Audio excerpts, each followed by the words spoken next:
සඳහා ඔබට පරීක්ෂණ ගණනාවක් කරගන්න අවශ්‍ය වෙනවා. එතනදී අපි අනිත් කොන්දේ අමාරුත් එක්ක සයටිකා තත්ත්වය වෙන් කරගන්නේ මම අර කලින් කිව්ව රෝග මූලය. ඒ කියන්නේ සයටිකා කියලා කියන්නේ මම කිව්ව සයටික් නර්ව් එකට ඇති වෙන ලෝඩ් එක නැත්නම් ප්‍රෙෂර් එක හේතුවෙන් ඇති වෙන දෙයක්. ඉතින් ඒක ඇති වෙන්න හේතුව අපි ඉස්සරහට කතා කරමු. හේතු ගණනාවක් තියෙනවා. ඉතින් අන්න ඒ හේතු තමයි අපි ඔය එකින් එක චෙක් කරගන්නේ මේ ඔබට වෛද්‍ය පරීක්ෂණ හරහා. එතකොට ඕක වෙන්න පුළුවන් කොඳුනාරටි ආශ්‍රිතව යම් හේතුවක් නිසා සයටිකා එන්න පුළුවන්. නැත්නම් කොඳුනාරටියෙන් එළිය යම් හේතුවක් නිසා සයටිකා එන්නත් පුළුවන්.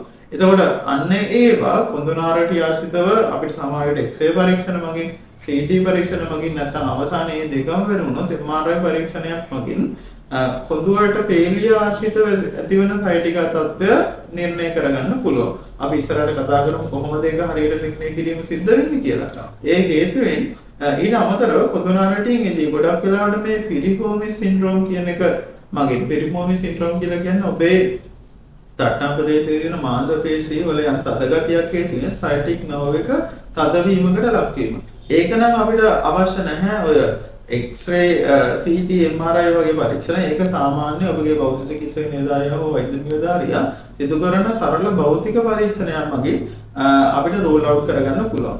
ඔය විදිහට තමයි අපිට සයටිකා කියන තත්ත්වය හරියටම රෝග නිර්ණයක් සඳහා එන්න පුළුවන් ඉන්නේ අනිත් සාමාන්‍ය low back pain වලින්.